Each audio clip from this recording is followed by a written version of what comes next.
Just want to make sure you can see the stream. Yeah, the hiccups. That's no bueno. Nice. Let's see. Are we live? Yes, we is. We are live. All right. So let's go to our episode sponsor. This episode of Catch the Craze is brought to you by Sin Eater. Sin Eater is a campaign on Kickstarter right now. Pledge today. Pledge today. Welcome. Welcome to Catch the Craze podcast. I am your host with the boss said the crazy man Vera, and I am with George the Dreamer Medina. Coming in here about to spit some bars, Sammy, but not yet. Not yet. I keep telling you, not yet. All you're doing is spitting. I'm like, Not yet. Not yet. Oh, man. So today on the show, it was supposed to be just the four of us. It was supposed to be just you, me, Anibal, and Jonathan. And then we get requests, and Michael is waiting in the back. You know, Gary's waiting in the back. Gary's already waiting. You know what's funny is that the additional guests are waiting in the waiting room, but the cohorts are nowhere to be seen.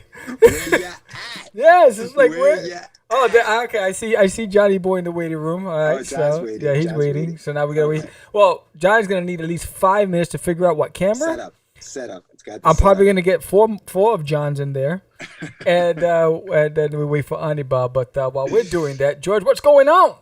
So we have a couple of things going on for everybody who probably has been following us for the last year. They know that, you know, the podcast is up and running, and we've done a 200 show. We did a couple of Kickstarters, but now we are dipping our toes into the Indiegogo crowdfunding campaign. Yes. And we did that because we have a book. Well, you have a book that you created many, many years ago called Forbidden. And Forbidden is making a comeback. So Forbidden is on Indiegogo. Don't call this a comeback. I've been here for years. So Forbidden is on Indiegogo. It's currently live. If you go to Indiegogo.com and type in Forbidden Comic, you will get to the page, and you need to pledge tonight. Tonight you need to pledge. I think that we are about 50%. We have 52%. We got 24 days left to go.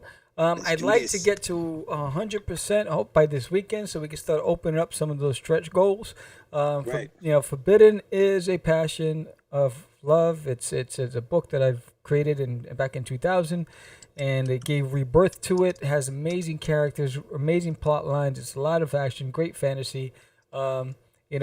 Give it a shot. If you haven't pledged, if you're on the fence, go give it a shot. Head over to Indiegogo right now. I'm going to paste that link for everybody across in the Twitch world, in the YouTube world, in the Facebook world. It's all over the world. It's all over Yes, people all over the world. Forbidden, yes. So yes. Forbidden is a story that Sammy created 20 years ago, and I'm sure that if you follow us on a regular basis, you're tired of hearing us talk about Forbidden. But you know what? For everyone that has heard this, there's probably tons of people who haven't yet. So this is for them. This is for them to let them know that Forbidden is out, and you guys can pledge to the Indiegogo campaign and make it happen. We're trying to get this thing colored. We're trying to get this thing in full color. So make sure you hit the link. And if you haven't yet, big shout out to Michael Sammartino, who's on here watching. Thank you very much, sir. He is one of the pledgers on Indiegogo, so thank you very much. I salute you, kind sir, for your support. We really, really appreciate that. We hope you like it. Mike, I think he might have also been a supporter of the Crazy. So if you did get that PDF, Mike, let us know what you think, man. We really would appreciate your feedback on the stuff that we're doing. That's very important. I see Arroyo's Compoyos is in the waiting room now. That's good. But so we got the guys. Yeah, so they're in there. They're in there. You know, make sure you clean off your face and see some of the dinner you were eating. But it's getting hot. It's getting hot in there. Yeah. So on the Catch the Crazies front, the good thing is that everything's off to the printers. Even better, one of the pinups just showed up today. It was not supposed to be here for another 5 days, and it got here today. So that's good. That's right. The other thing is we sent out all the PDFs. So if you got the PDFs, we'd love to get your feedback on what you thought of issue 2 of the Crazies. I know it's not the same as reading it by hand. I know most people don't like to read digital, but if you have it, we'd love to hear your feedback. On the Forbidden home front, currently going on right now, up to the 15th. You have till the 15th to submit your artwork. Show us your best rendition of the Forbidden characters in your style, and you will be featured in the Forbidden printed book. So two things happen behind it. We already have Daphne Lage has an art piece. You have John Coates has an art piece, and who else? Christian Alawas is drawing, and I'm forgetting one more name. I'm forgetting what he's doing, the sketch cards. Jeez. Damn. Don't hate me, but there's so far 4 people are committed to doing pieces of Forbidden. So go to crazycomics.com or to Indiegogo and you'll see all the Forbidden characters and show us your best rendition of Forbidden, and you'll be featured in the book, both printed and PDF. Now, and the deadline is the 15th to get it to me. So you can do it in any medium. It doesn't really matter what medium you do it. It's but in your style. There you go. And Mike says, it was great. Thank you so much, sir. Appreciate that. So he did get it. He did read it, and he loved it. So just so everybody knows what's going on today, we posted a little earlier today.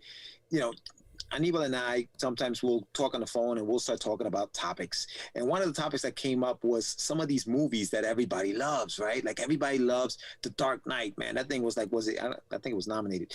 I know Heath Ledger was nominated for an Oscar. I think he won the Oscar. Obviously he did.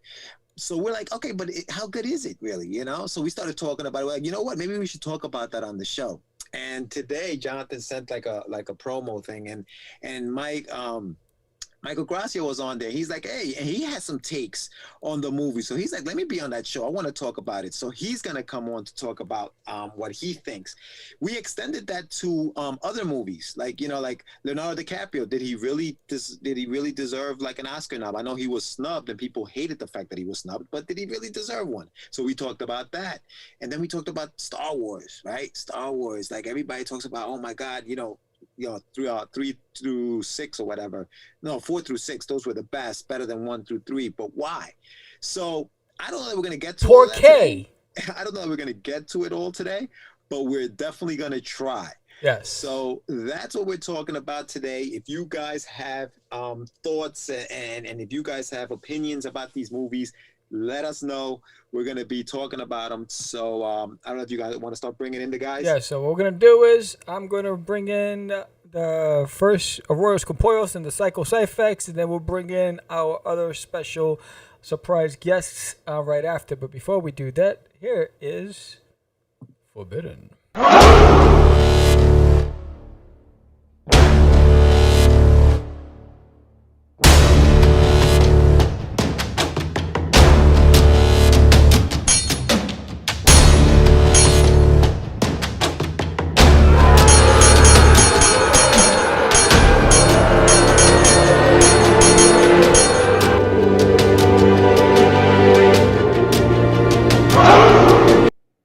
1 2 1 2. Here he is. 1 2 1 2. What's up, Anibal? What up, fellas? Yeah, so What up? so Johnny's been joining ever since I let him in the room, so it's gonna be a minute before he gets here. What's up, Anibal? Yo, you need to get thicker glasses. I definitely do, bro. It's funny.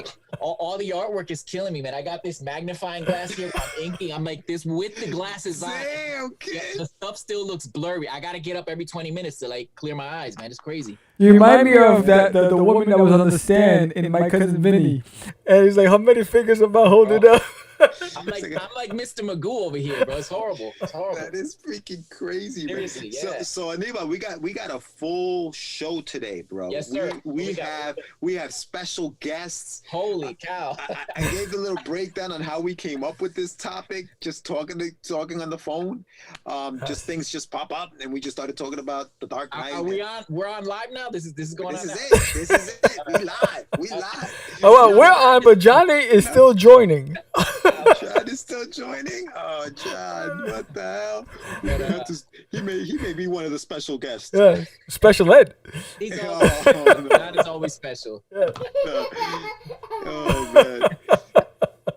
What's going on, guys? How's that Kickstarter doing? The Indiegogo. Indiegogo. Yeah. Oh yeah. Yes, Yeah. Indiegogo is going slow. Yeah. So it's hit a pause for a couple of days. We're at 52%. It's still early in the game, though. You know. I know, but you know. And for everybody watching who has no idea what the heck we're talking about, Indiegogo right now, there's like we said at the beginning here, Forbidden is a comic book that Sam created about 20 years ago, because we're that young, and Anibal Arroyo is the original artist. Is the original? Are you pulling pages out, son? He's got pages. You know what I went and dug up? You know what I dug up in the crates, right? Never before seen issue 3 book pages. The unfinished pages. Oh, look at that! 3. Look at this. Unfinished pages. The legend, bro. These are legendary. Wow, look at that. That's cha-ching right there. This stuff is so old, bro. I like that piece. It's got that moldy kind of smell to it. Yeah. Oh my god. I like that. Yo, you gotta get me those scans. I'll scan them. Yeah, I'll scan them, definitely. Those are hot. So anyway, so Anibal Arroyo is the original artist. Yes, Anibal broke my heart. You know, when I tried to get him to finish the book, he broke my heart. He's like, "Nah, you can't afford me, homie." And so I was like, "He's like, nah, B." Hey, George, I think me and Sam got a love-hate relationship. Yeah, Oh no! Wait a minute. What else we got? Talk about a broken heart. No. After I saw There you go. Beautiful. After I saw that review. Beautiful. Yo, first of all, hold it. Before you go into your rant. Oh, I already did that. I know you did. Your art. I know you know. Yes. I Your art. I complimented your art. I complimented the story. It was just the production. It was the typo. Yeah, that stuff. Like Everything else was beautiful. Like I said in my video, it was a chance for me to see. I didn't read it. I would have never known that had I not seen the review. So I'm looking at the positive. You know what I'm saying? But yeah, you know, it is what it is. It happened. I made the correction. So if anybody wants to reorder the book, what's funny is JM told me those books are now collector's items because they're not going to be printed. So whoever has them now, they may be worth more money. You know, so this is true. So it's all this good. is true. So for those who have no idea what the heck we're talking about and want to know about this video, follow Arroyocus at Arroyocus on Instagram. Yes. To find out what the hell is going on. So I'm bringing Johnny in again. Let's see if it works this time. Oh, there he is. All right, Johnny. Oh, look at that shirt. Dapper. Look at that shirt, though. Oh, Danny Zuko. Johnny. He's connecting his audio. Johnny's looking like. Johnny's. Look at this kid. Oh, there he is. There he is. Now, Johnny, that shirt though. Talk about that. I know. Disco fever. I'm trying. New look. You inspired me, George. He's like, new year, new me. Too bad it's like 3 months into the year. Yeah, he doesn't care. I know. When I see Johnny with that shirt, all I'm seeing is, she should be dancing. Yeah. Yo, don't play, man. John will get up and do bust a move. John will bust a move. The splits. I'm trying to impress y'all. I even got a haircut. Yo, for real, kid. Look at you. I know. He's got the fresh fade. FRESH. So what's going on, John? How you doing, buddy? George gave me a pep talk this morning. Oh yeah. Gotta fire him up. You know what I mean? He was still late. It didn't work. He was still late. That was part of the pep talk. But I mean, you know, beggars can't be choosers. Whatever. I'll take it. But John, let me tell you something. Your post today sparked some controversy in the chat about the topic that we're going to be talking about today. Fire. And I didn't participate in any of it. Yet, right? Oh yeah, we're live. You live. Yeah, it's time to get live like a wire. I set the whole choir on fire. Come on, Johnny. I missed the commercial and everything. You missed everything, dude. You Yes. missed everything. You've been trying to get in the room for like 5 minutes. You've been trying to get in here for like. But the crazy thing is, we didn't even play our opening intro. We went straight to the sponsor. Oh, you went straight For for it. real, yeah, we didn't even do any of that. Wow. Yeah. All right, yeah, we're so excited. We'll end with the intro. That's what we're gonna do. It's busy today, though. We got Michael Gracia waiting in the back room there, And we have Johnny. and Johnny's gone. Thank you, Johnny, for joining. We'll see you next time. And we got Gary. That was a nice shirt, John. Thanks for sharing. We got Gary Camp also in the waiting room. So we'll bring him in a few minutes. We just catching up with the guys here. So, but to answer Christian Aluas's question, the error was on the cover of the book. The title of the story was cut off, and so he was asking what was the error? The logo. The logo was cut off on the top. Hey, Chris, I still have a few copies of that, so if you want to get that collector's item, hit me up. Christian is ready. I did him a favor. So where's Johnny? Johnny's camera he disconnected his camera. Oh, okay. So what? We can still hear him, but we can't see him. Yeah. There he is. There he goes. He's back. You know what it is? I'm trying to. That nose hair? You had to clip the nose hair. John always looks like he's like in the Blair Witch Project. he got that Blair Witch Project. He looks like the kid that went into the kitchen at night and the parents were sleeping and put his hand in the cookie jar. He's like, go. shake the camera. It's gonna look really cool, Johnny. Like you're being chased. How do I put my window up there? You're good. No, it's just the way it is on the thing. He wants to put the windows on the screen. Oh, no, you're good. I want a bigger window like y'all. I feel too. You got a small window? I don't even see you. Look, just be good with what you have. Accept it. Accept it. Johnny. Accept it. Just accept it. There's no backseats. You can't go back and ask for a different one.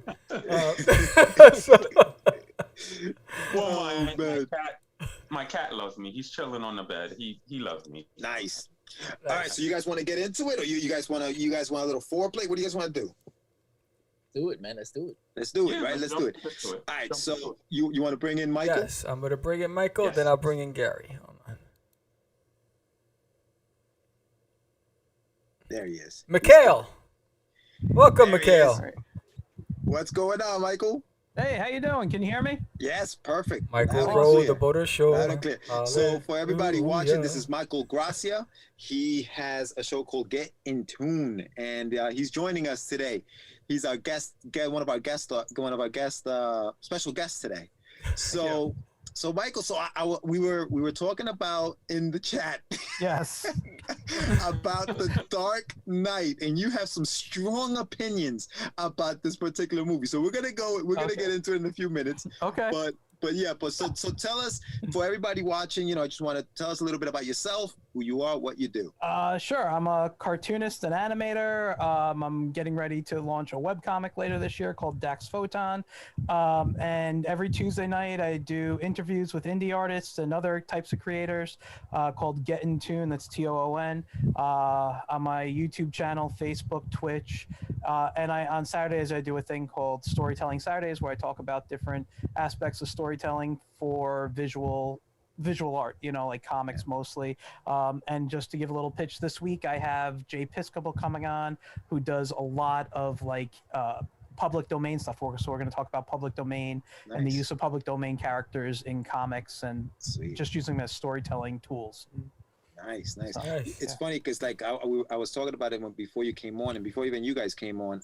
We were talking about how sometimes I'll just call the guys out of the blue, like when we're at work. That's when we kind of have time to kind of talk, and we've been talking about copywriting and things like that, and how important that is, and how I think a lot of and maybe not a lot of independents, but I think the guys coming in, like the new guys coming in, forget how important it is to copyright your work. And we've been talking about how I think Anibal, you have like a professor or something that does that. I was just gonna bring that up. I'm actually gonna try to get him to agree to get on the show. But you guys will probably have to reach out to him and set that up. But he's very knowledgeable. He's been in the industry for like a lot of years.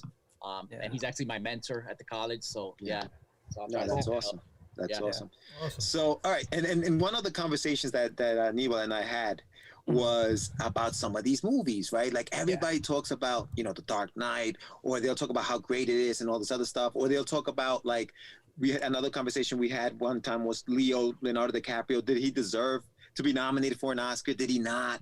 Star Wars, how good are those films? Are they really that good? Are they overrated? So we get into all these conversations. So we decided, you know what, let's talk about it on the show.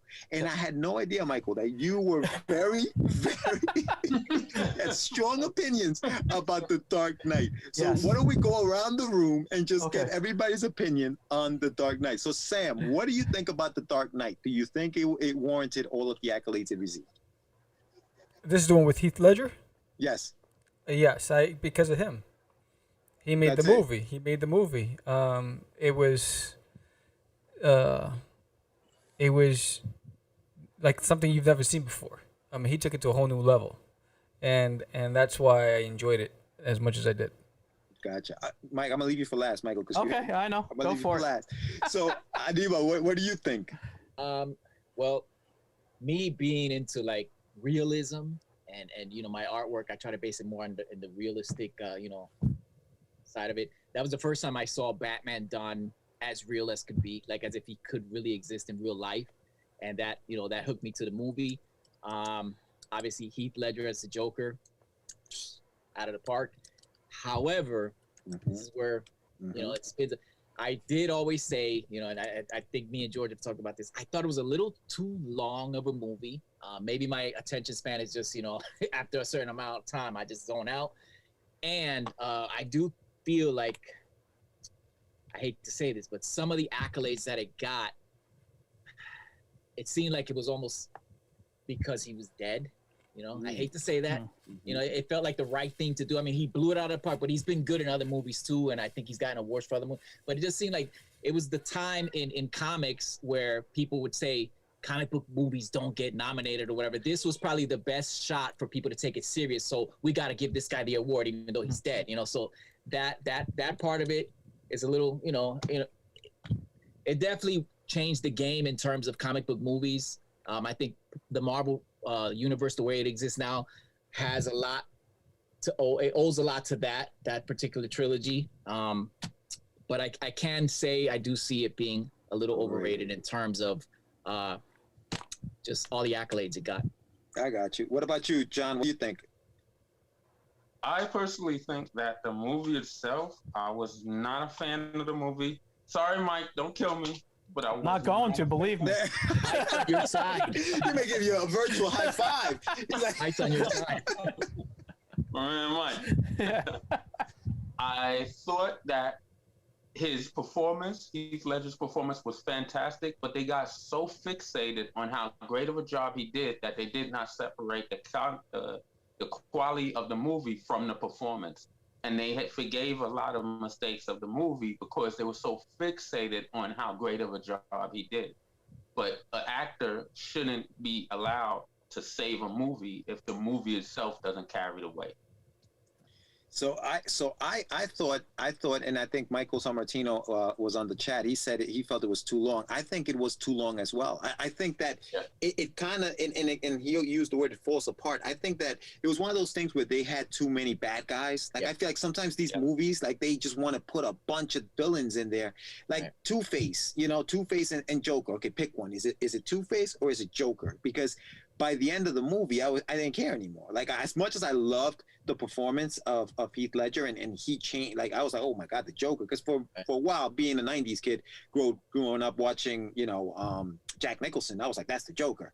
And anybody who loved Romero obviously is going to kill me for that. But I loved Jack Nicholson. But I think it was too long. I think it falls apart towards the end. Yes. Michael, what do you think? Oh no. Well, I will say, number one, start with Heath Ledger. Number one, he did a fantastic job, but I think he's done that in basically everything he's ever played. He was a fantastic actor, and I got to give him a bunch of credit for that. But overall, I thought it was a terrible film. I haven't liked any of the live action Batman movies. No. When the Michael Keaton one came out in '89, I was 13. I loved it. Mm-hmm. But and that was the year I actually started collecting comics, not because of the movie, but just because that was the year I was able to just start being able to afford to buy comics. Mm-hmm. And as I started to read Batman, as it went on and on and on, I'm like, these live action movies aren't doing Batman any justice. Mm-hmm. I will say that Nolan tried. They tried. But to me, Batman in live action has always been gadget guy. And he's not Batman. He's just the guy. It's like the Joker said, where does he get all those wonderful toys in the '89 movie? Yeah. That's what Batman has been since Tim Burton, put him on the big screen. Mm. And when we get to a show like to the movies like Dark Knight, Batman Begins, like that whole series, that whole trilogy. Number one, I will say Nolan for like looking at what was it, Batman Year One, I think it was based on. Like there are certain scenes where it's like just looking at the comic and it's gorgeous. But to me, Batman has always been a detective first and foremost. He's a scientist. He's also a crime fighter. He fights, he does stuff, but they use him more in action, and you never really see Batman as that detective or as that scientist. They put like 2 seconds in all these movies, like in Michael Keaton, where he was, oh yeah, no, it's not if you have to mix the chemicals. Oh, okay, I figured that out. It was like a 10-second scene.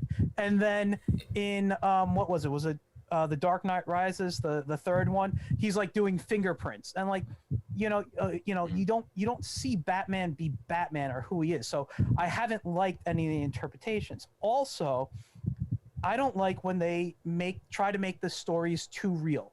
I don't want to believe my superheroes can exist. I want them to exist in the worlds that they exist in. And I'm not saying I need them to be the comics. I'm not saying they have to be super fantasy.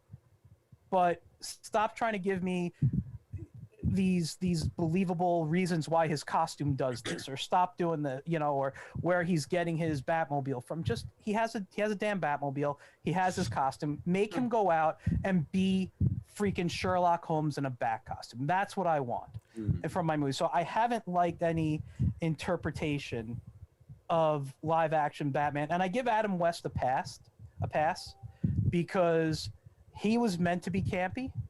Right. And that it was great for that era, and it's meant to be silly. But when you start doing what Tim Burton did, what Nolan did, trying to bring it into the real world and try to make you believe like that, when Chris Reeve came out, what was the poster? You'll believe a man can fly. Right. And you believe the man can fly. But we know Batman. That's like a whole different conversation right there, Mike. I think Christopher Reeve is like the best Superman. Like I just don't think that they'll ever get it right again after that performance. Or for those type of movies, possibly. I'm not. No. I mean, I liked Henry Cavill as not as Batman, as Superman, but I didn't like his movie. I didn't like his story. I didn't like what they did to him.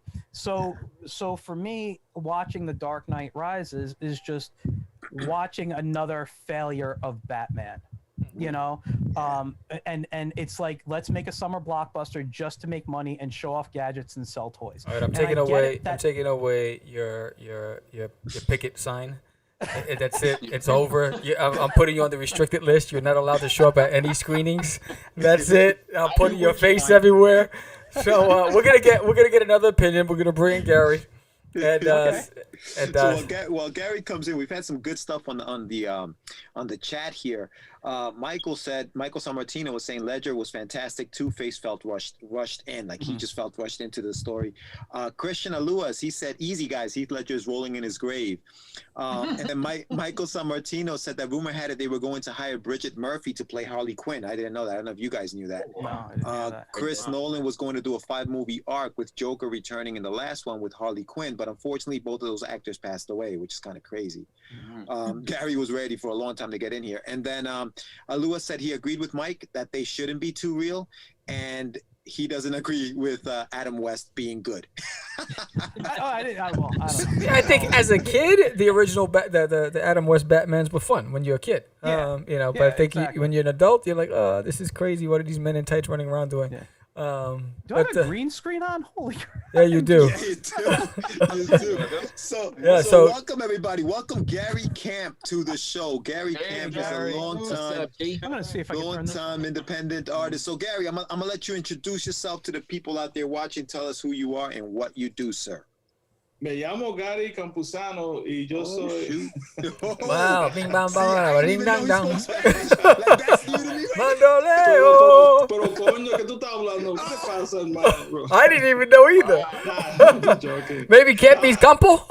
No, my pen name is Gary Camp. My last name, real last is Campuzano. Oh, there you go. So, there you go. In the Boogie Down Bronx, you know how it is. There you go. But I gotta give a shout out and empanadas. Gracia. Michael, it's been years. We used to hang out back in the Comic Cons back in the days, man. You know, he was the best cartoonist I ever knew. Like, this guy was amazing. You know, it's a reunion. It's a reunion special. Yeah, it's been like what 10 years, 15 years. I don't even know. I've been doing cons since '97, so. I know. Oh, well, I think I beat you. I've been doing cons since '95, man. Wow. We didn't start till what? I'm not when the did we oldest start? guy in the room. Mike Carbo, you know, shows, you know. That's where I started too. Yeah. At the church?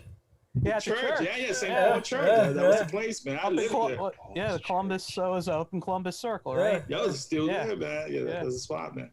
But I mean, yeah, if you want to know, I just draw comic books. I'm a publisher, artist, writer, educator, and I write, draw comic books. And right now we're working with Bronx Theater, one of like the hottest closing line in the BX. So we're working with them with doing comic books and different properties. So nice. You know, and people have been ripping off my ideas because obviously, if anybody saw the Netflix TV show Vampire vs. the Bronx, they really took my book idea. And so I was like, damn, you know, but I can't prove it. There you go. There you go. It's so good. It's so good, you know. But I was watching. I was like, damn, man, I inspired these people to do the show, to do the next movie. But why can't they just at least contact me and say, hey, you know, we're gonna take your stuff. We're about to rip you off. Here's a couple of pasteles. Keep it moving. I would take one at least. So Gary, what's your take on the Dark Knight? What do you think about that? I think all you guys are right. Mm-hmm. You hit so many points. You know, it might. You're so right. Because when I saw that movie, it left me cold, and it left me cold for one reason. No, two reasons. One, I was expecting Frank Miller's Dark Knight Returns. I love that book. I adore that book. And then it was Christopher Nolan's version of that, and also the fact that it was too close to 9/11 and that whole terrorism stuff that left me cold. Everything, and I wanted him to kill Heath Ledger, the Joker. I was like, kill him. But you know, he died in real life. Yeah. But the movie, I think it works, but it has its faults. You know, I mean, it could have been a little bit what we all said. But I mean, it had two sequels. Was it two sequels? Yeah. So, and I hate the last one because, you know, what the hell was that? The end. That was so stupid. That was with Bane? The one with Bane? Yeah. No, I love the movie. Bane is awesome, but then the way they close it up, they tease you whether he's going to be Batman or Robin or Nightwing. I was like, come on, man. Like, stop this. You know, so I'm just saying that I like and I dislike the film at the same time. But I think that whole franchise was Christopher Nolan was it worked for its time, you know, and it still does. It's still strong. I mean, the new Batman movie. Actually, I like Ben Affleck because I did like Ben Affleck too. Yeah, because he played that. I love Frank Miller. He's a crazy old man. I met him so many times. The crazy old, but he comes up with some of the best stories ever. And I get inspired. Everything that I draw is like is either Frank Miller, Walt Simonson, or Howard Chaykin. Those are the guys that, you know, artists, writers that every time I read his stuff, I remember as a kid. And John Byrne, like I love that stuff, you know. Yeah. So Miller, you know, I wanted more Miller in it. And Christopher Nolan ripped off Miller to the teeth, but he did it his own version. So what was that movie he did with DiCaprio? Like Inception. Yeah. I never seen that movie. And I didn't like it. I thought it was too predictable. Matrix Part 4. That's the Matrix Part 4. Well, there you go. I go back and forth on that too. The Matrix or Inception? Which one is it? And I guess the Matrix wins. Right? But you're right. That's a whole other show, bro. I think you're right. Bane's voice sucked in that one, and then Christian Bale's voice sucked in the Batman. Dude, it's like, Christian Bale drove me nuts. I liked the backstory. I like it, but it just the way his portrayal of it, I just wasn't digging. Can I do the impersonation? Oh, I have laryngitis. I am Batman. It was horrible. Oh man! So we had I mean I think it was last time the guys were on. We had a whole thing about the Batman. Who's your favorite Batman? I know I'm kind of going off topic here, but for you guys that are down there, Mike and Gary, who's your? I mean, Mike, I know you probably hate all Batmans, but if you had, you're restricted. We'll talk about Wonder Woman. Are we talking live action? Can I put animation into it? Throw animation in there. Okay. Well, if I throw animation in, obviously Kevin Conroy is going to be the best Batman. Yeah. He's the voice I hear when I read the comics. Right. Since it came out, live action wise, honestly, I couldn't pick. I do think Michael Keaton might have been the best portrayal, like voice, everything, but I think Val Kilmer was a better Bruce Wayne. You know, I think he had the look of what Bruce Wayne should have looked like. Was his movie good? No. But I forgot about that. Yeah, right. But I think he was Bruce Wayne. I think he you know, he's the good-looking guy. He's supposed to be what Bruce is. You know, Michael Keaton isn't really, you know, a ladies' man in the way I see it. You know, he's great. He's great in what was it the Dream Team or something? He did. I love that movie that he was in. Yeah. You guys ever see that with the escaped mental patients running around New York City? No. So I think it's called the Dream Team. Current New York City. What was it? 19? Was it like 88 or something? That's now. We live in those days. Yeah. Current New York City. Yeah. But can I say something? I think it was George Clooney. He's my favorite. George Clooney's your favorite, really? Really? Hold on. I was like, Sam, take him off the screen right Sit. You're fired. It's Adam West, guys. It's Adam West, 100%. Adam West. No doubt. Wow. He's I was worried for a moment. All right, so are you guys ready for the next movie? Sure. Oh, hold on, before I say something. Oh, no more I just Batman have from one you. more thing to add. Sorry, one more thing to add. One of the other reasons why I don't like the Nolan films is I think that was the setup for the failure of the DC superheroes. We were trying to keep things too realistic. I think they were using that as the template. And I think that's another reason why the DC extended universe is failing, is because they're using Nolan's as a Okay, with that, move on. Poor Zack Snyder. I'm very critical, though. Like, that kind of makes sense, I guess, because everybody always said, you know, Marvel's it's more light on the lighter side, and then DC was always on the darker side, and I guess the darker side just didn't work. It's not for those characters. DC, even though they have dark characters, I've always said DC was more of the light when you look at comics, and Marvel had more of the darkness. They had more of the characters who were a little more in the books. In the comics they were a little more you know, Marvel gave them more real personalities, you know, superheroes. They live in the real world. Yeah, and that, New York, Manhattan. Yeah, exactly. And DC, everything was the fantasy world. DC was just like, this is the epitome of superheroes. You know, you have Superman. How do you top Superman? Right. You know, and it was like you had to live up to that. Your mic. Can I add something to that? Yeah. It's true what you're saying, but I always felt that I liked the difference between both Marvel and DC when it comes to the movie version. The DC movies were dark as hell, you know, but I kind of like that because I like Alan Moore and I like Frank Miller, and I knew the Henry Cavill Superman movies.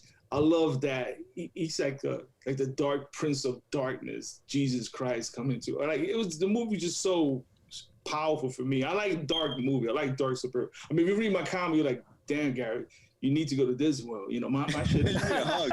I need a hug, man. You know, but I love that because the thing is that back in the '80s in the South Bronx, like crappy neighborhood, I opened these books and I read Watchmen. That shit blew my mind away. You know, I was like, oh shit, my reality ain't nothing. This comic was really fucked up. You know, so I was just like, I know it's not for everybody. I know people who despise anything Zack Snyder does because he's like, he ruined the whole DC Universe franchise. Yeah, that may be true, but you know, I think it's the opposite from Marvel. And I don't want and you can see when they try to, Josh Whedon try to do the Marvel style to DC, it just didn't work. DC's a different monster. It's like, you know, and I like the new campiness, especially the new Wonder Woman movie. Mm-hmm. It took me back to the 80s. It may not be the greatest movie ever written, but I was like, I feel like I'm in the 80s, New Order and all that stuff. So it took me back. And I know a lot of kids, they were like, this movie sucks because it's so hokey. And I'm like, come on, man, you know, be a kid. These movies are hokey. I love it. They were great. I actually have kind of like a comment and a question for Michael. It came up as you were describing like the reasons why you didn't like The Dark Knight. I mean, I wanted to bring it up before I forgot. Like I'm seeing a correlation here, right? I'm into, and I kind of see Gary's leaning towards that side too. I'm into more the reality-based stuff. You know, I like the dark tones and the serious comics. I'm not into the cartoony stuff. And it seems like you, Michael, are into the cartoony, happy. You know, let me ask you. Let me finish. Yeah, Do you sorry. think that might have an influence on your opinion and your view towards the Dark Knight? Like, because you have this background and you have this interest in this cartoony world, it kind of takes a form. Your opinion is tainted. The movie. Yeah. You know what I mean? Yeah, no, I see what you're saying. I see a direct correlation. Is that I wanna disagree with it, but it could be correct. The way I want to, I really want to. Let me Go hard. Don't let Anibal back you up in the corner. Okay. No. Let me say this though, I'm just because curious. Yeah. because listen, I'm a guy who's been to Disney World 15 times. I go there. I mean, I'm Just answered your question. You know, Just answered your question. No, I Give me the haven't. fun stuff. But there it is. But let me say this. I've always been about story. I don't care if it's dark or not, but to me, comics are escapism. You know, I a lot of you guys know this. I have medical issues. So for me, my reality is taking meds so I don't reject kidneys, living on these things. So when I go into this world, I don't want to be in reality. So for me, the comics have always been an escape. So, maybe I tend to lean towards happy, kid-friendly stuff, but that is what I like to do as an artist. I've watched dark movies. I enjoy them. I love dark comedies specifically. But I think when it comes to these movies in particular, I want to escape into these worlds. I don't want to be reminded of reality, because to me, my reality is being sick. Makes a lot of sense. Yeah, I can see that. Got you. But in defense, I did want to say this. In defense of what Mike was saying, regardless of whether he bought his attorney. Don't leave on the outside or the real side. Mike's my boy. I'm liking what he's saying. Yeah, 1-800 Abogados. He's like, I got this. I'm gonna change all your minds tonight. Go ahead, Jack. Go ahead, finish. But regardless of which side, story flaws are story flaws. Yes. One of the things that me and George talk about in writing is you have to answer the questions, and they have to be clear to the viewer, regardless of what medium or approach you take. There was a lot of things about that movie that just, to me, did not add up, especially when they were showing the Joker and his arc. I understand he does what he wants to do, but there is some type of twisted psychology, and some of the things that he did was inconsistent to that arc and that story, to the Joker as a character. And that's just a flaw. Yeah, I didn't understand the whole boat. Like, you were putting I understand what they were trying to do. I just don't think it worked. Like, it just, I was like, okay, I get it. Yeah, I understand people are gonna, but I just didn't think it worked.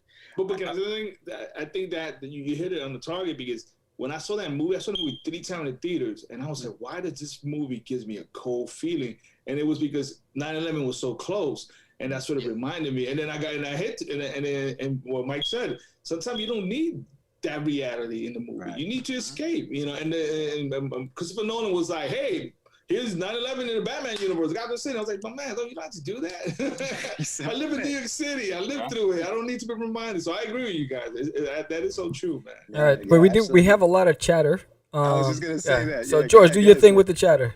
All right, so check it out. So let's start with welcome, Mark. Thank you for watching. Mark, it came from the radio. Check out his radio show. He's been around for years. He knows how to do his thing. Mark Torres, he says Adam West is the best. That's what he said. Michael Sammartino says, Bane's voice was so bad. Then Mark comes back and says, I think that the Bane beatdown was one of the most brutal beatdowns I have seen on film. Michael Sammartino said Bruce Wayne talks to Lucius in his second Batcave, and his Batman voice, why? Lucius knows you're Bruce Wayne. Lucius should have said, why are you talking to me like that? It would take Mike to say that. Oh, my God. then Christian said, the real question is nipples or no nipples? I guess this is what we're talking about. That's totally Chris right there. And then Mark said, and this is totally Mark right here. If you have Bruce Wayne money, you are a ladies' man. Michael said, I disagree, not because of Nolan. He says it's Snyder's fault that the universe has fallen apart for DC. Wow. Nolan made Batman dark like it should be. Snyder made Superman and copied Nolan. Superman should have been a happy, fun movie. Snyder's fault. Mark said they were dark, but they weren't any good. And Michael Sorrentino said, Batman Begins needs some love. Scarecrow, people. So that's where we are with the chat. Thank you guys so much for all that input. That's awesome stuff. Right there. I got some movie trivia when it comes to Batman. I'm gonna do impersonation. They asked this character, "What are your powers?" And he says, "I'm rich." No one knows this. No. That was in one of the animated movies. I think Green Lantern or The Flash. No, that was in JLA. Yeah, there you go. Yeah, it was an animated series. Yeah. He said that to Aquaman, right? Yeah, that's what it was. Yeah, that's what it was. Yeah, no, Wonder Woman. He said it to Wonder Woman. It was Wonder Woman. She asked him the question. So nice. Nice. I do want to just say, I just noticed right now, it flashed up on my screen. Period Graphic Novels just subscribed. Thank you so much. Yes, we got another subscriber. Thank you. Shout out to my boy J-Ho. Joe Holly in the house in spirit. J-Ho, J Holly.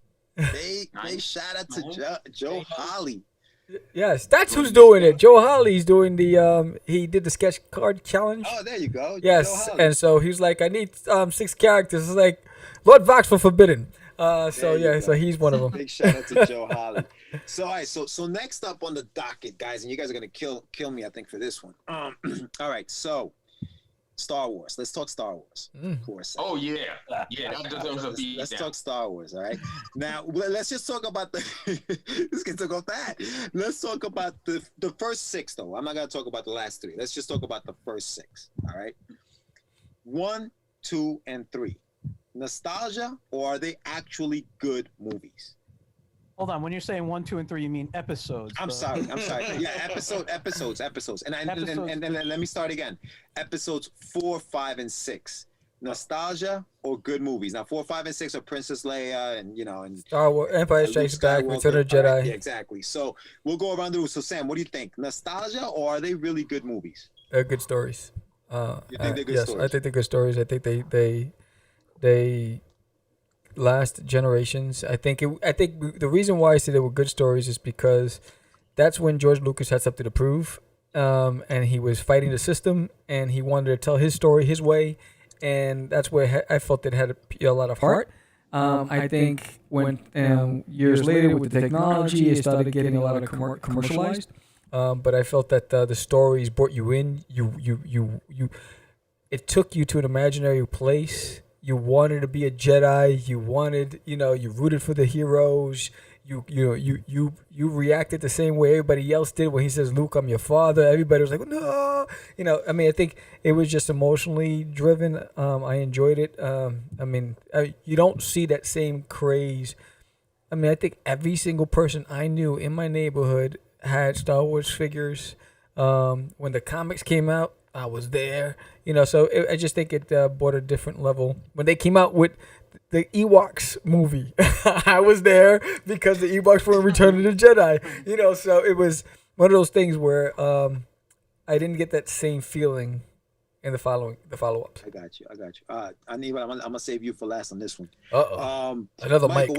What do you think? Nostalgia, or were they good movies? 4, 5, and 6 now. 4, 5, and 6 are I like. Those are the only ones I can really watch over and over again. I do think there's a feel of nostalgia to it, and why I like it because it brings me back to my childhood and going to the theaters and playing with the toys. But when you look at it as a story, I agree with Sam. Lucas was trying to prove something. There was a but it's funny because when I look at the original, I feel you can, and then you go to the prequels, you can kind of feel, I think, where Lucas's mentality or thoughts were, in the first movie, obviously the Force is kind of supposed to be almost like, it's a very spiritual thing. It's almost like God, it's all around us, it's in us, that penetrates us, that whole thing. And then when we get to the prequels, we're seeing him really using technology, and all of a sudden it's not the special force, it's a form of technology. It's the midichlorians in you, and I kind of feel like, I don't know if this is him in his life, but did he kind of go away from, he changed his thoughts, the way he saw the world, and that's how I see the movie. So for me, the original I can always rewatch. The prequels I can't. I got you. What about you, Gary? What do you think?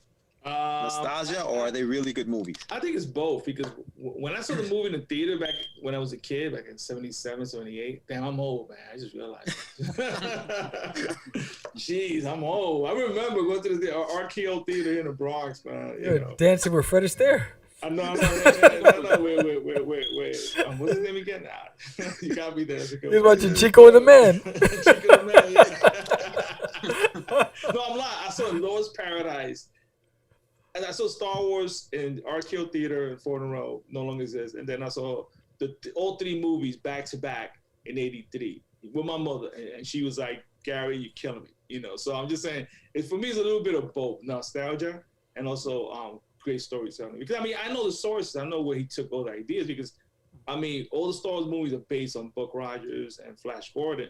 And I love those old folk series. So, he dreaded that whole area. And then also the Japanese influence that you can see now in the new current movie, that he used Akira Kurosawa. Like, he used, and I love that he swiped from the best. Like, what is it Picasso said? Good artists borrow, great artists steal. And that's what he did. He just ripped this whole thing off. But he put it together in such a way that was amazing, So I love all three movies. And I like the prequels. The prequels, what it did, even though they're not perfect film, they gave you the backstory. And there's a reason why they never were the first film, because it wouldn't work. I don't think the public was ready for that type of heaviness. And then when you watch those prequels, they parallel our government. And then the whole political system, and then the whole, and I like that, I even like the new movies. But a lot of people hate the new movies. I don't know why. I was like, hey, it's nostalgic. Star Wars has the most original stuff there is, but as far as sci-fi, I put it up there with Battlestar Galactica. I love those science fiction shows. I grew up with all that stuff, but I know there's his source. See, that's why when I saw the movie, I was like, wait a second. I was telling my brother back, like, yeah, remember we had that conversation back in '78? I was like, this guy ripped off Buck Rogers. And he's like, what the hell are you talking about? It's '78, He's like, I don't remember what the hell you said. He was there with Elvis. I know. I hope I'm not the oldest guy here. Like, come on, guys. You might be, Gary. You might be. I'm 51. 51? Anybody? Yeah. Any takers? No takers. Are you serious? Give that man a cigar. But Sam, you got white hair, man. Come on, man. No, that's blonde. That's blonde. I stopped backed it up. You OG, man. You OG. I remember my grandson, when you had no beard, you were just like I was goatee back, yeah. Yeah, you goatee, man. Yeah.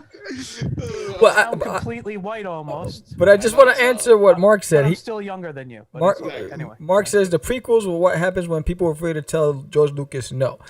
I think what happened was George Lucas had a bunch of new toys, and he got caught up in the effects and forgot about the story. The heart I felt was missing, and because he was so busy trying to show what he could have done with the original movies with all these new tools, and he ran with that, and somewhere along the line you lost that same feeling you had with the originals.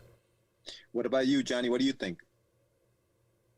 First thing, I just want to make sure I got the right movies. We're talking about Return of the Jedi, Empire Strikes Back, and the original Star Wars. Yes, sir. No, we're talking about Star Trek. Yeah, 4, 5, 6. Nanu, John. Nanu. There's a star in the name. Let's not put a star in the name. But go ahead. I actually thought that they were good movies. I can't lie. Some of the script is campy, but it works for what it did.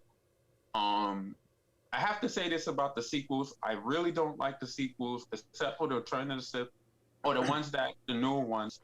And what the hell is a Jar Jar Binks? That sounds like something like, yo, you got a Jar Jar Binks. Get away from me. You just skipped. Miso Jar Jar. Yeah. Risa wanna play. Hey, I took the Yoda. The Force. 911, he's having a stroke. Yeah, Jar Jar annoyed me when I first saw that character. I was like, he's just too comic-y. He's throwing me off. They tapered him down, I guess, because fans reacted, and then the next movies they toned him down. But in the beginning, I was like, it's just too much. Yeah, so I'm about to get roasted right now. I think George doesn't like anything. No, I think honestly, I think they're nostalgia. I think there are a lot of plot holes in the movie. Like the first one, is, and I know exactly why it happened, but Princess Leia and Luke Skywalker, they're kissing, but they're brother and sister, but they just kissed, and now there's a love triangle with what, so it just didn't make any sense. And I understand that there wasn't he didn't even think they were going to make a number 2. He was just trying to get number 1 out there and say, okay, I got my movie out there. Oh wait, there's more? They want more? All right, I'm going to give them more. So I personally think it's nostalgia. I don't think that they are necessarily great stories, great movies. I think that, Sam, to your point, he did something that nobody else had done before, and I give him credit for that. Like, there is nothing like what we see today if it wasn't for George Lucas and the idea. There is the Mandalorian if there is no Star Wars. I understand that 100%. I give that man all of those props. But I do believe that if I told my nephew who's 13, hey, you know what movie you got to watch, Star Wars, he's going to look at me like, wait a minute, what is this? What? That looks crazy. I don't even know what that is. That doesn't make any sense. So I personally think it's nostalgia. Do I like the movies? Hell yeah. I grew up on those things. I love Star Wars.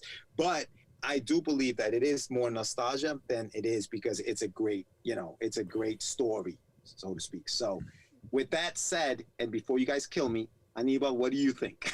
I'm at the flex. Oh no! Brace yourselves. He's ready. We got another one.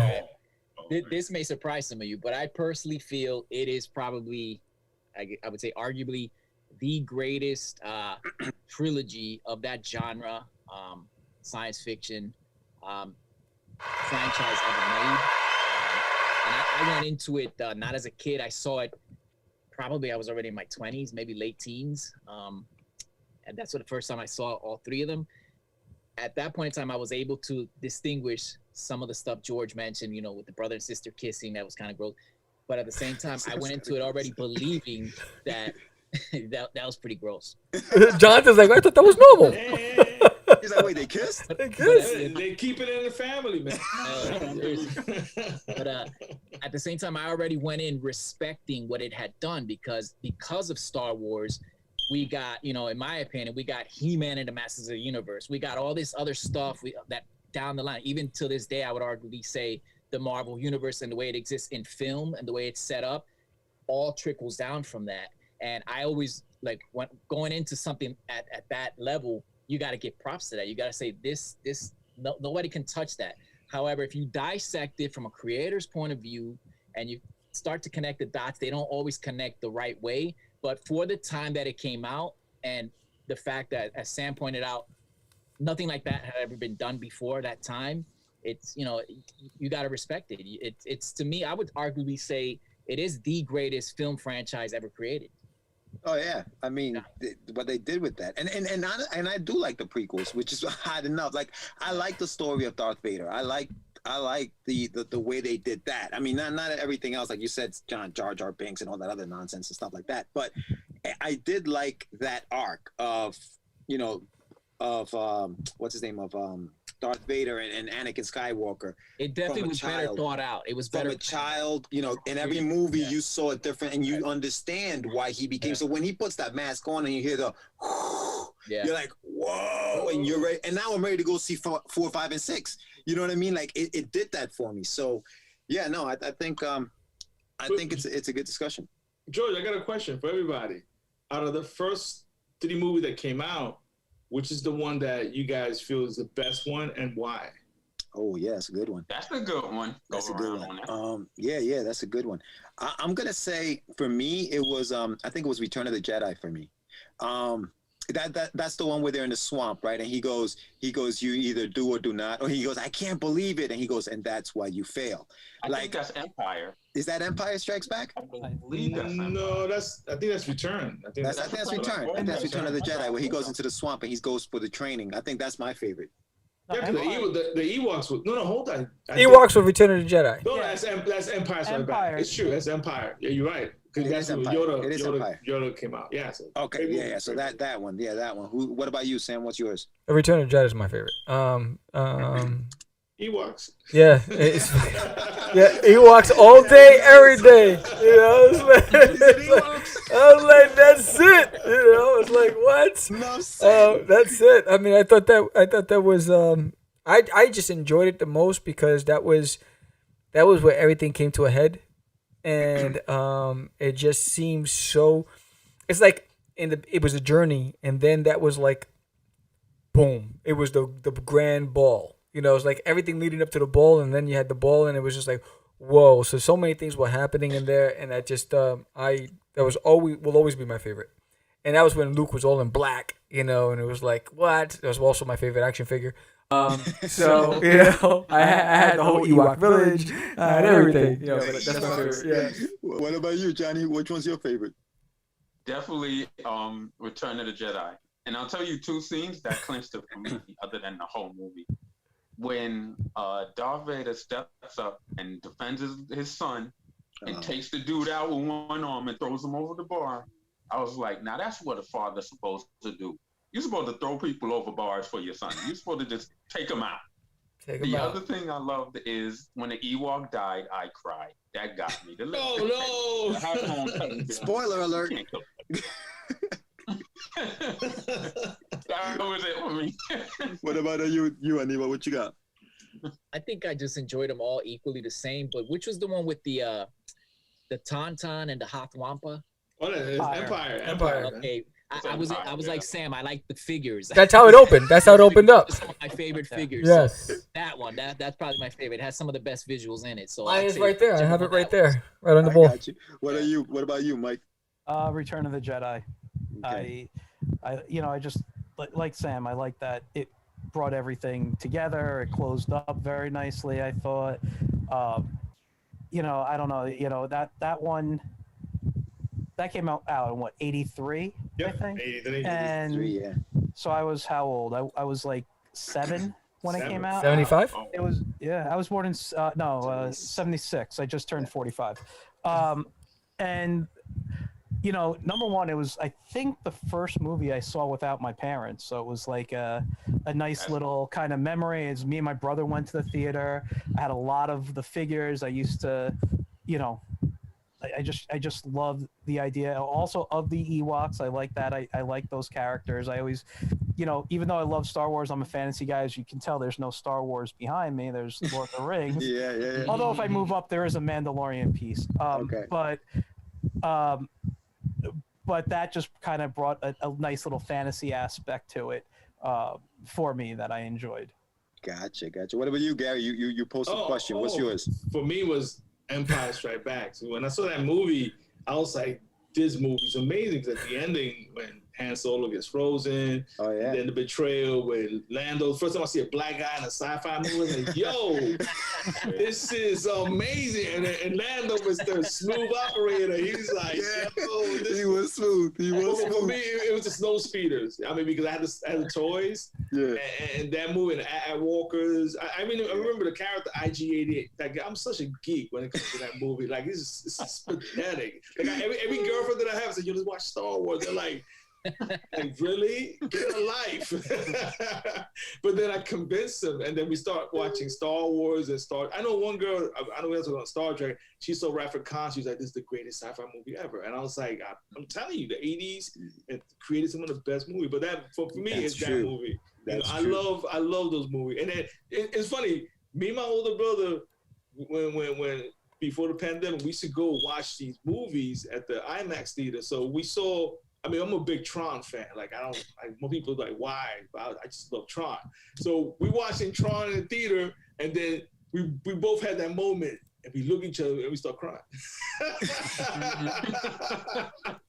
Because it takes us back when we were kids. That's what it does. These movies just like, bam. So that's why when I create art, comic books, like everything that I create is based on my childhood. Yeah, but that sucks because sometimes I can't create something new unless I have a connection with being nostalgic. So, it's a double-edged sword, but still, I love that movie. And then Empire for me, I was 13, 14. I was like, yo, what's up with these Ewoks? It's just mad corny. So I'm like, yo, don't talk about my Ewoks. I was 14 years old. I was like, this is mad corny. Like, what is this? Like, I was like, what the heck? And then when George Lucas decided to create the Redux version of those movies, I was like, why you did that? The only thing I like is Jabba the Hutt. But still, it's just like... Yeah, because he reminds you of a Bronx hustler. That's why. Oh no, like And he owned Princess Leia. He got. Oh Princess yeah, that's Leia. true. Yeah, you're right. Yeah, right. yeah. That was good. Princess That was Leia. good. He was a pimp. You know, Yeah. Let me go back into the chat here with the guys. Yes, there's a lot of craziness going on in there. There's a lot of stuff with shenanigans over here. So let's start with Michael. Michael says 4, 5, and 6 are all good. It came from the radio. Mark says, if you remember, at the time, people were upset over Empire because it ended on a cliffhanger. Nostalgia changed it, along with hindsight, made it the favorite. So his is the favorite is Empire, it looks like. The prequels, and this is what you said, Sam, that Mark had said, the prequels were what happens when people were afraid to tell Lucas no. Michael Sammartino, in order, best to worst. Okay, his order, best to worst. You guys ready? So 5, 4, 6. Okay, that's it. So it's 5, 4, 6, then Rogue, then 1, then 3, then you went back to 1. Mike, you're confusing me here. Then 2, 7, Solo, 9, and 8. So that's his order. I don't know how you guys feel about the Solo movie. Well, we can talk about that after this. it wasn't that bad. Yeah, it wasn't that bad, right? Okay, so fun fact, which is really a terrible fact. In Solo, you can hear the Imperial March song in the background in one of the scenes. So now the Star Wars theme is a canon. Interesting. He goes, now the character knows that theme in the movie. Shaking my head. Okay, so Mark, that's why, because Lucas did the unthinkable. People were afraid to say no for the prequels. So he did the unthinkable in the original ones, he's saying, and then they were just afraid to say no. So they just put whatever they wanted out there. And then Michael was saying, yeah, Anibal, tell it how it is. Mark said maybe Luke was into that thing, kissing his sister. And then Mike said he didn't know it was his sister. He sensed love, but didn't know. Smart writing. Interesting spin. I think Spielberg didn't know either at the time when he first created it.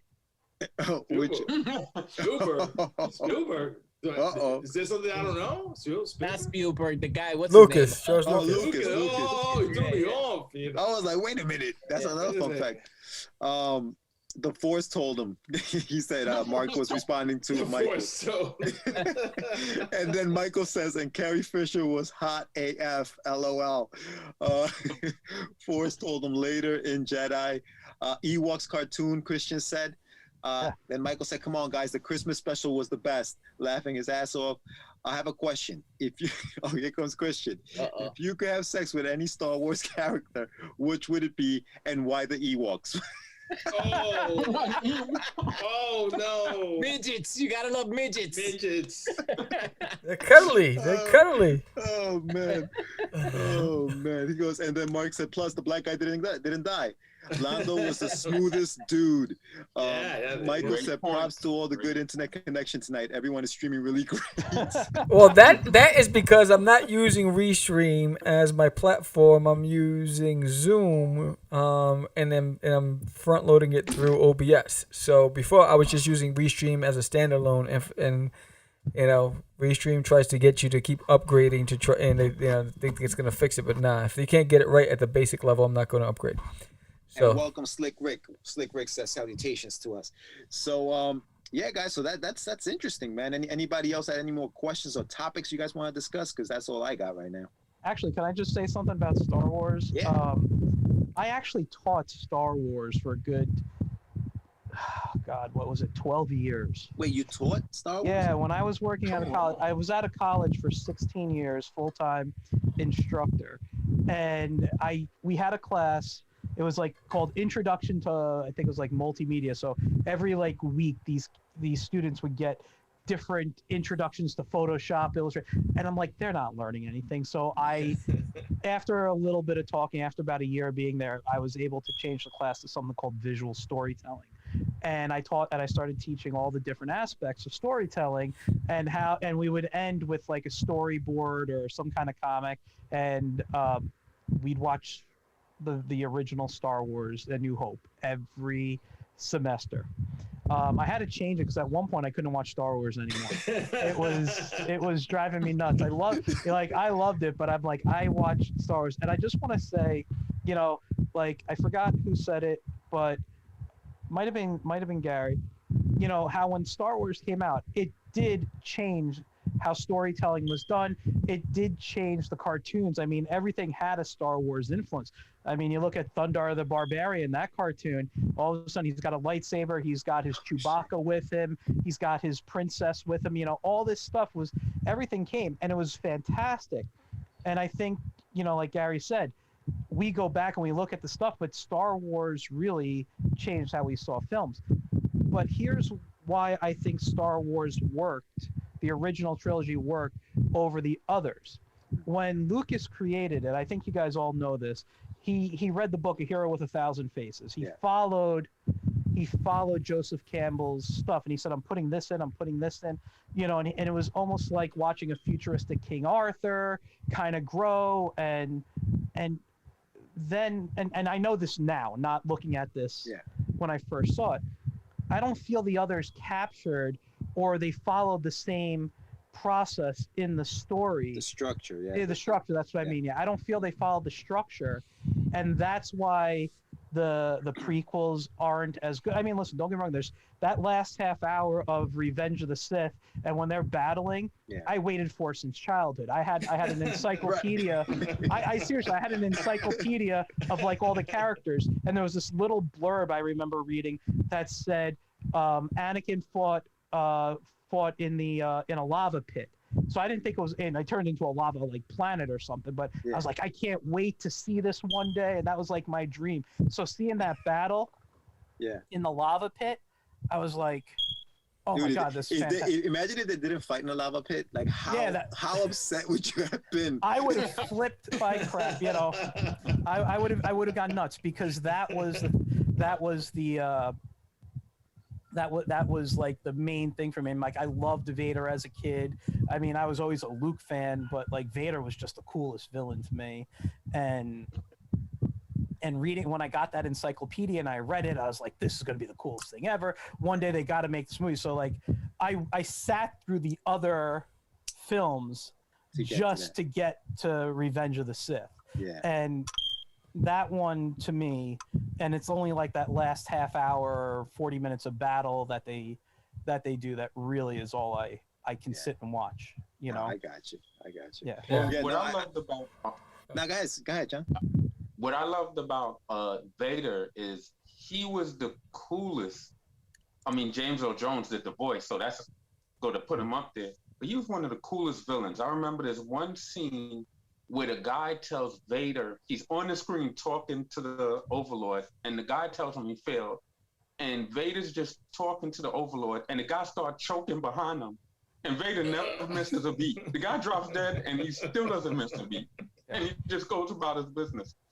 I was like, now that's some cold-hearted stuff. You know, you just kill a guy, and you just finishing your sentence. I'm like, yeah, that's the man. That's somebody you don't want to cross, you know?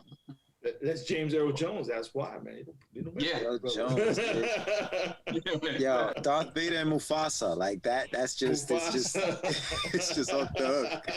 Mufasa. Also Doom. Yeah. Also Doom, man.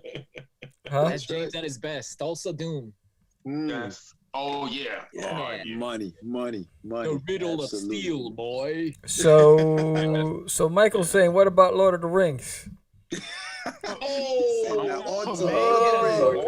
I mean, that's the poster that I got on my wall right there. Lord of the Rings, hold on. He's got the Lord of the Rings poster back there. I gotta go now, guys. And the animation one. I got the animation Lord of the Rings and the movie Lord of the Rings. I will tell you right now. Mine is right there. Have a good night, all. See you later. Oh man. Uh-oh, Sammy, what you got? Let me bring this back. Sorry. Oh man, that's funny. Yeah. Holy cow! Well, all right. Well, listen, this has been a blast. I definitely want to give you guys a chance to let us know what you guys are working on, in case you guys want to promote some of the stuff that you guys are currently working on. So I'm gonna just go around the room. Anibal, what do you got? What do you got promoting on right now? Currently, I'm in the middle of my school semester. Working on a lot of school-related projects. The latest project, I will be posting it up as it develops. It is a deck of cards, and my theme is I'm making it. What is it? Mystical creatures of the Caribbean. So I'm working in Illustrator, and I'm just learning as I go. So it's kind of exciting, and it's coming out not as good as I hoped it would, but better, better and better with each card. So by the time I get to number 10, it's gonna be like fantastic. But yeah, that's pretty much, that's all I got for the moment. All right, cool. What about you, John? What you got working on? I have my book, Future Scope Showcase, Celestine, Protector of the Realm, and Other Stories. So that's out, and that's selling pretty well. And I'm also releasing in about 2 weeks, it's going to go to shipping, The Lesson, which is created by Derek Peoples, and I wrote the story. George will actually be doing the lettering. He really jazzed up the cover and made it really look phenomenal. And that should be going out in about 2.5 weeks to Kablam for a printing. So I'm excited about that. Cool. And where can they get your books? They could get my books directly to me by messaging me through Facebook, and I'll mail it to them. Receive payment through PayPal or different forms on that sort. And I want to also be able to put it in a digital form so that people outside the United States could also get the copies as well. Cool. And Anibal, you got obviously we were talking about the children's book in the beginning. So just let us know where you can get your children's book. Absolutely. Yeah, I forgot to mention that. You can either get it directly through me, hit me up on my Facebook, private messenger, or my Instagram, or you can go to the website darkfirepress.com and just hit the link, and it'll talk you right through it. And yeah, it's available now. So yeah, there's the collected edition, which I still am in possession of, limited edition, and then there's the revised new edition, which yeah.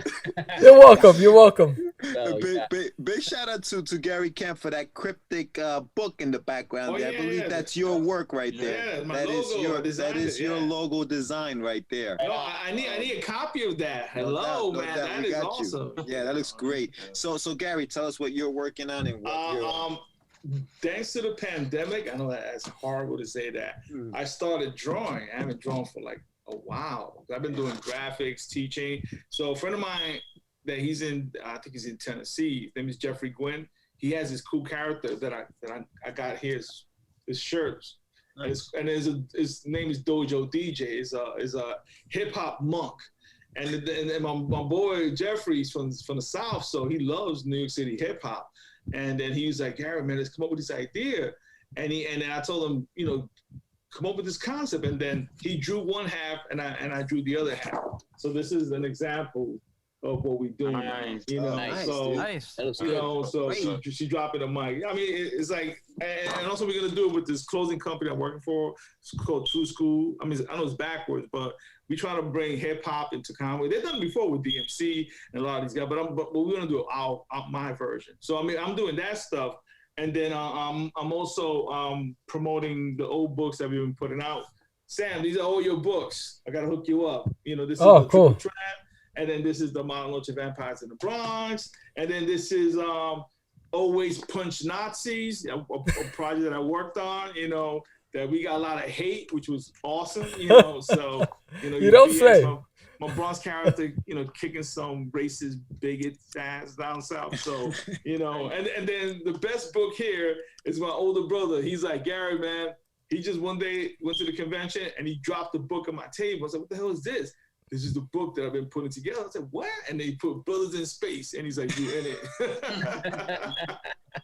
I love my brother. He's like, you stopped drawing for like 25 years. What the hell is this? Like, I've been working on it. So it's like that Chasing Amy scene at the end. She comes to Ben Affleck and gives him the book. So I was blown away. And then everybody, and then he's like, Gary's giving it up for free. I was like, nah, my man, you got to sell this book in the Javits. You got to make money, So I haven't done a show since 2018. The Javits snubbed me in 2019, and they gave the table to a friend of mine, which I didn't. And I was all good, but I was done with that because they're full of it.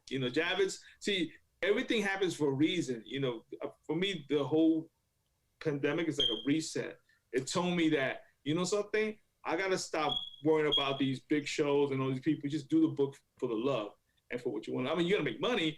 And then focus online, and that's what we're doing right now. We're putting all our books on Spotify, so we have a lot of stuff. See, that's my problem right now. That I work from home. I'm a teacher, and I have a lot of time on my hands. So you're creating. No, dude. No? Thanks to Netflix and what is it, HBO Prime, all that shit, Disney. I'm like watching. I'm like a little kid. I'm watching WandaVision. I saw The Mandalorian. I haven't seen The Mandalorian. That's Gary.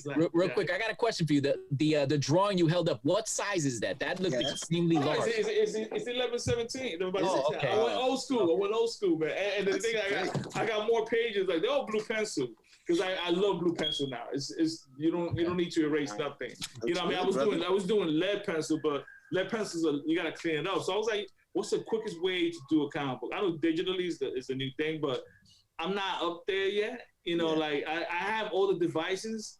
I got a wire come out. I don't use none of this stuff. Like I'm like, give me You gotta get on that. Nah, really. Old school's the best, man. You know, digital is like, it's whack. You know, it's like it's good for coloring. Don't get me wrong. It's cheating. It's not even cheating. It just doesn't have heart. A lot of digital art it's just bland. Dude, that's a great topic for a show. When you come back on the show, Gary, we're gonna talk a lot about that. But where can we get your stuff? Oh, you can get Indie Planet. And then let me see. I'm trying to remember Bronx Native Store. There's a whole bunch of places. The thing is, like, I just put it up there. Gumroad.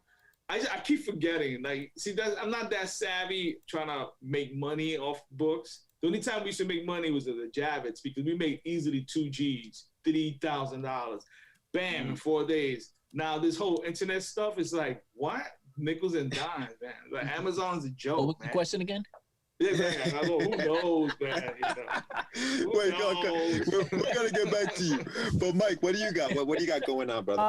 Like I said, it's looking like this fall I'll have my webcomic out called Dax Photon. Yes. I have my my show Get in Tune, which airs every Tuesday night at 8:30 Eastern.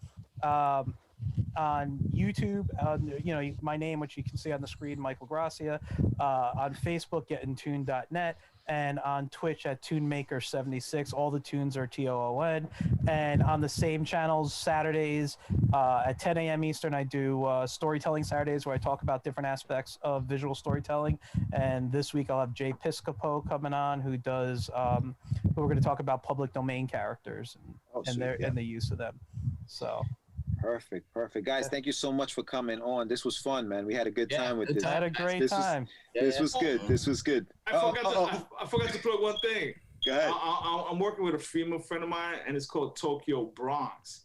And we did a show before, and it's pretty, I sent everybody the link. So if you guys are interested in being in the show, it's like bridging mecha and hip hop, anime all into one. So it's an interesting show. So we did one episode. So it would be great to interview all you guys. So I'm not the host. We have this concept of a Gundam without an arm. So it's like a ghetto Gundam. So it's like, but this person, she approached, she said, Gary, I love this idea. Let's do this thing to a show. I was like, Tokyo Bronx, it is. So Tokyo Bronx. I love that. Yeah, no, definitely, man. For sure. But guys, thank you for coming on. We got to do this again. And Anibal, Jonathan, thank you for stopping in one more time. We got to do it again in a couple of months. And don't forget to pledge to Forbidden on Indiegogo right now. We have 24 days left to go. Help make Forbidden a success. And if you want to sponsor an episode, it's as easy as hitting on the link in the bio. The easy rates. We had our first episode sponsored at the beginning of the show. Thank you so much. And thank you for subscribing to Cast of Craze. And he's showing his breastises. What are you doing? Big Joe Holly. Pretty ho, man. There you go. Represent. I didn't know what you were saying. I don't know if you wanted dollars or what. I was like, what are you doing?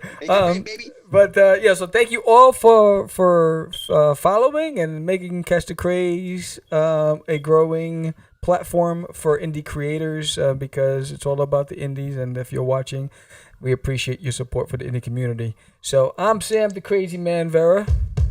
George the Dreamer Medina. And we are out.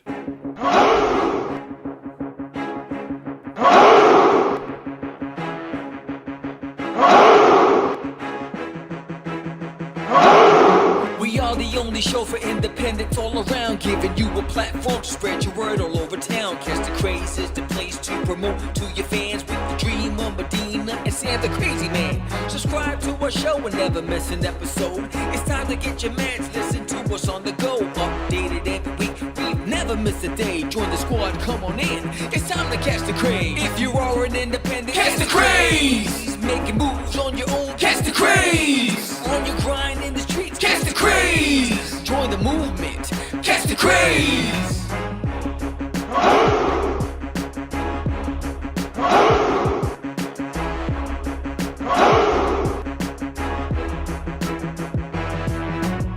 Yeah, George, we did it again. Come on now. You know you want to do it.